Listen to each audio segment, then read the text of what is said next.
It was a tremendous world. The merchant especially had been taken aback.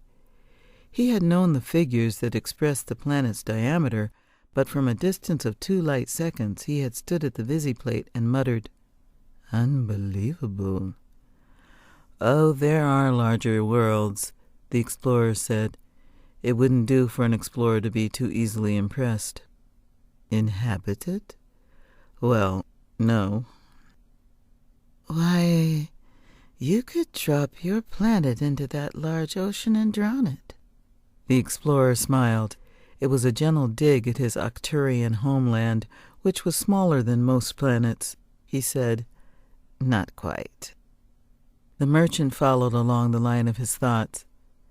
"And the inhabitants are large in proportion to their world?"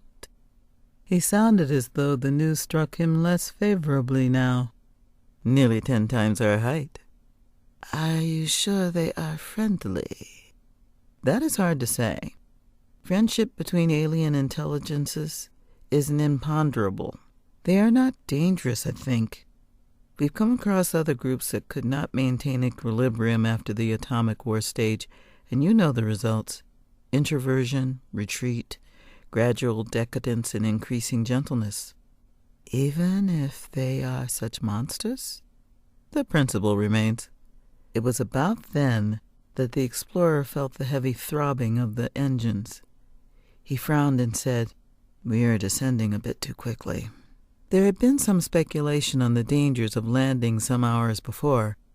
The planetary target was a huge one for an oxygen-water world. Though it lacked the size of the uninhabitable hydrogen-ammonia planets, and its low density made its surface gravity fairly normal, its gravitational forces fell off but slowly with distance. In short, its gravitational potential was high, and the ship's calculator was a run-of-the-mill model, not designed to plot landing trajectories at that potential range. That meant the pilot would have to use manual controls.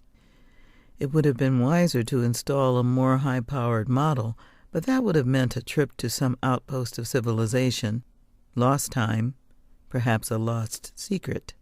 The merchant demanded an immediate landing.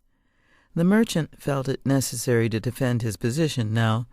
He said angrily to the explorer, "Don't you think the pilot knows his job? He landed you safely twice before." "Yes," thought the explorer, "in a scout ship, not in this unmaneuverable freighter." Aloud he said nothing. He kept his eye on the visiplate. They were descending too quickly. There was no room for doubt. Much too quickly. The merchant said peevishly, "Why do you keep silence?" "Well, then, if you wish me to speak, I would suggest that you strap on your floater and help me prepare the ejector." The pilot fought a noble fight. He was no beginner. The atmosphere, abnormally high and thick in the gravitational potential of this world, whipped and burned about the ship. But to the very last it looked as though he might bring it under control despite that. He even maintained course, following the extrapolated line to the point on the northern continent toward which they were headed. Under other circumstances, with a shade more luck, the story would eventually have been told and retold as a heroic and masterly reversal of a lost situation. But within sight of victory, tired body and tired nerves clamped a control bar with a shade too much pressure. The ship, which had almost leveled off, dipped down again. There was no room to retrieve the final error. There was only a mile left to fall. The pilot remained at his post to the actual landing, his only thought that of breaking the force of the crash, of maintaining the spaceworthiness of the vessel. He did not survive.